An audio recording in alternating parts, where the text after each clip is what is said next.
The Domodedovo International Airport bombing was a suicide bombing in the international arrival hall of Moscow's busiest airport, Domodedovo International, in Domodedovsky District, Moscow Oblast, on 24 January 2011. The bombing killed 37 people and injured 173 others, including 86 who had to be hospitalized. Of the casualties, 31 died at the scene, 3 later in hospitals, 1 en route to a hospital, 1 on the 2nd of February after having been put in a coma, and another on the 24th of February after being hospitalized in grave condition. Russia's Federal Investigative Committee later identified the suicide bomber as a 20-year-old from the North Caucasus, and said that the attack was aimed, first and foremost, at foreign citizens. Background: Domodedovo International is located 42 kilometers southeast of central Moscow and is Russia's largest airport, with over 22 million passengers passing through in 2010. It is heavily used by foreign workers and tourists. In 2004, 2 aircraft which had just taken off from Domodedovo were bombed by female Chechen suicide bombers. The incident resulted in an expensive step-up of security at the airport, including full-body scanners. The city of Moscow had seen a number of significant attacks in the years prior to the incident.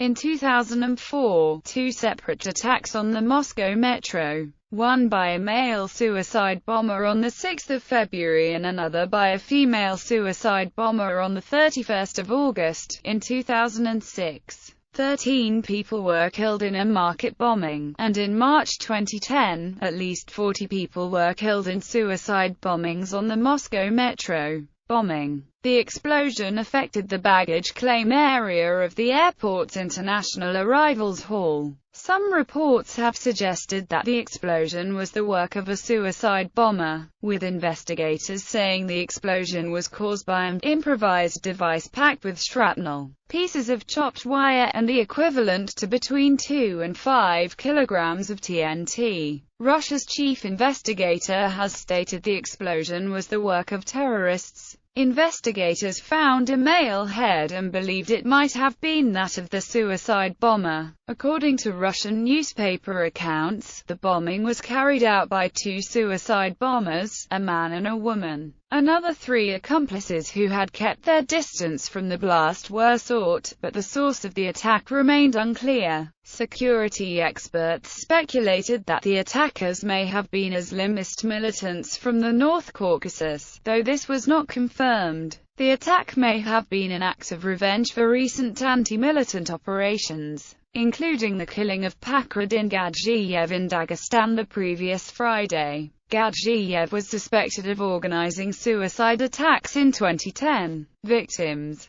the first identified casualty was 29-year-old Ukrainian playwright Anna Yablonskaya, author of more than a dozen plays. Half an hour before the explosion, Yablonskaya had arrived on a flight from her native city of Odessa to receive an award at a ceremony for young playwrights established by Cinema Art magazine. On January 25, the Ministry of Emergency Situations published the list of casualties. 26 out of 35 dead were identified. According to Vladimir Markin, a representative of the Russian Federation Investigative Committee, 2 British citizens died in the blast. However, the BBC in a later article mentioned only 1 British citizen among the dead, as well as 1 German citizen. Gordon Koosland, an analyst for KC, was confirmed to be a British citizen, while another victim, Kirill Bodrashov, who had been listed as a British citizen by EMERCOM,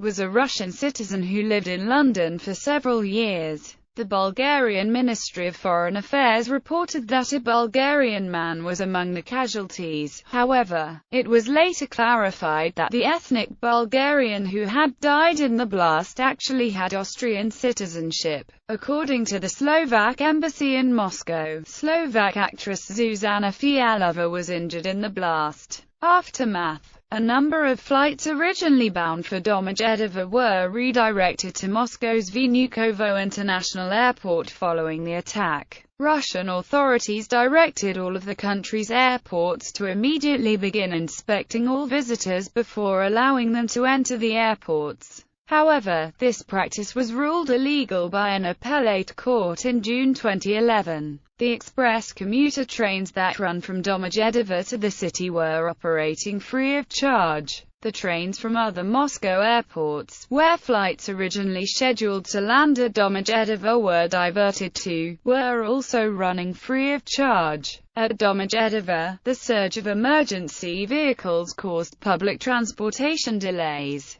In response, citizens volunteered to carpool passengers to Moscow, and taxi drivers slashed their rates. The blast was followed by a drop of almost 2% at the Moscow Stock Exchange. Responsibility. On 8 February 2011, a faction of the Caucasus Emirate led by Doku Umarov claimed responsibility for the attack, and threatened further attacks. In the video in which Doku Umarov claimed responsibility for the bombing, he took the opportunity to lash out, calling the major powers in the world satanic. He criticized the US and Russia for being hypocrites, reasoning that if they actually followed their own principles, they would have to surrender world power to China, due to the senior status of Chinese culture and religion. He said, according to the logic of Russia and America, China should then rule the world. They have the largest and most ancient cultures. He also attacked the USA, Russia, Britain, and Israel for oppressing Muslims. Investigation. In the aftermath of the explosion, Russia's investigative committee stated that the bombing was aimed first and foremost at foreign citizens,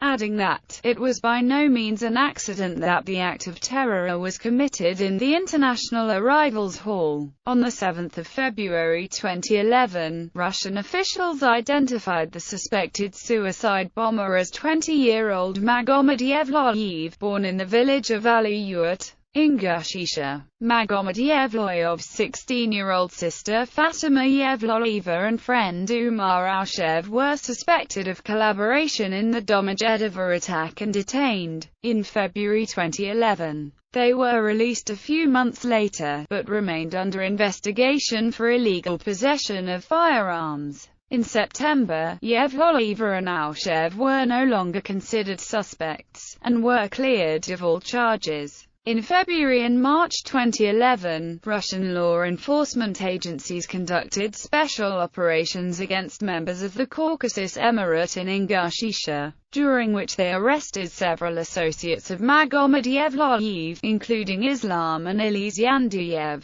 By October 2011, 4 alleged associates of Yevloyev had been arrested. The Yanduyevs, Bashir Karkoyev, and Ahmed Yevloyev, Magomed's 15-year-old brother, who had allegedly helped assemble the bomb. They were charged with terrorism, formation of or participation in illegal armed bands, assault on a police officer, and illegal possession of firearms and explosives. Doku Umarov, who has claimed responsibility for masterminding the attack, has not been apprehended. A year after the event, in January 2012, the investigative committee reported that the investigation was complete, and the final version of the indictment against Yevloyev, Karkoyev, and the Yanduyevs was to be brought by March 2012. The trial in the case ended on the 11th of November 2013. Yanduyevs and Karkoyev were given life sentences, and Ahmed Yevloyev was sentenced to 10 years of imprisonment. A separate investigation was conducted into the LAX or inefficient security measures that were in place at the Domodedovo airport at the time of the attack. It was reported that Doku Umarov had planned to follow the Domodedovo attack with 2 additional bombings in Moscow. An attack in Moscow's Red Square was planned for New Year's Eve 2011, but it was foiled when the suicide bomber accidentally triggered the bomb in a hotel room in Kuzminki district, killing herself in the explosion. Another bombing was to be carried out by a Slavic Russian couple who had converted to Islam, and become members of Caucasus Emirate. However, they were unable to leave Dagestan, and instead committed 2 separate suicide bombings in the village of Gubdan on 14 February 2011. killing 2 policemen and injuring 27 people. Trial. On the 11th of November 2013, 4 men received jail terms for the offences including commissioning an act of terror, murder and attempted murder. Islam and Ilyas Yandayev and Bashir Karkoyev were sentenced to life terms in a penal colony, while Ahmed Yevloyev was jailed for 10 years as he was a minor at the time of the attack. The government's investigators said that the bombing was carried out by Magomed Yevloyev, Ahmed's brother, on the orders of the leader of the Caucasus Emirate, Doku Umarov. The convicted were accused of sheltering the bomber in Nazran's, Ingushetia, providing him with money and putting him on a bus to Moscow in preparation for the attack. The investigators also said that his attack was plotted at a camp run by the Caucasus Emirate in Ingushetia. Response. Domestic political President Dmitry Medvedev apportioned some blame to poor security at Domodedovo and sacked several officials, said to include a regional transport chief and a Moscow police deputy head. He also announced that he would delay his departure to the World Economic Forum in Davos, Switzerland. Prime Minister Vladimir Putin condemned the bombing as an abominable crime, and vowed that retribution is inevitable. In an interview with NTV on the 31st of January, the president of the Chechen Republic Ramzan Kadyrov said that the bombing was most likely staged by the USA. He also previously had made statements in which he blamed the USA for staging terrorist acts in Russia or for providing financial and technical support to its perpetrators.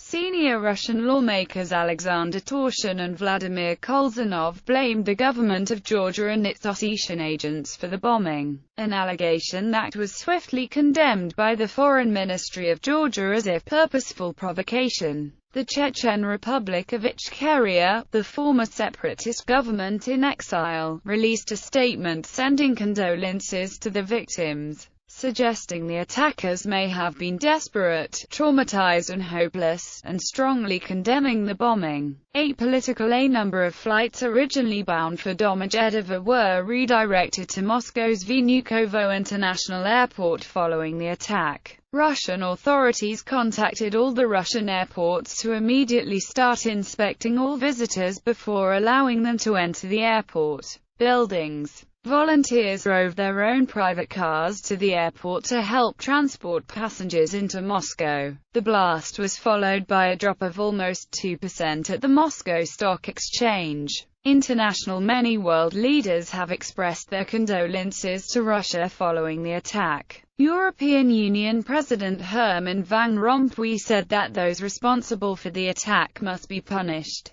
UN Secretary-General Ban Ki-moon and NATO Chief Anders Fogh Rasmussen also expressed condolences. The Brazilian Ministry of External Relations stated that the Brazilian government is saddened to learn of the attack at Moscow's Domodedovo Airport, which resulted in the loss of many lives. According to the note, the Brazilian government, in denouncing the action of radical groups that resort to violent acts against civilians, reiterates its staunch condemnation of such attacks, regardless of its motivations. Prime Minister of Israel Benjamin Netanyahu expressed condolences to the people of Russia and the Russian government on behalf of the people of Israel. Terrorism is global and the response to terror must be global. Condolences were sent by President of France Nicolas Sarkozy, Chancellor of Germany Angela Merkel, Lithuanian Foreign Minister Audronius Azubalis, Slovakian President Ivan Gasparovich and Prime Minister Iveta Radikova, British Prime Minister David Cameron, British Foreign Secretary William Hague, President of the United States Barack Obama. Others included leaders or officials from Abkhazia, Afghanistan, Albania, Angola, Armenia, Australia, Azerbaijan, Belarus, Canada, Chile, China, Colombia, Cuba, Finland, Georgia, Hungary, India, Iran, Mexico, North Korea, New Zealand, Nicaragua, Pakistan, Palestine, Poland, Romania, South Ossetia, Syria, Ukraine, United Arab Emirates, Venezuela, and Vietnam.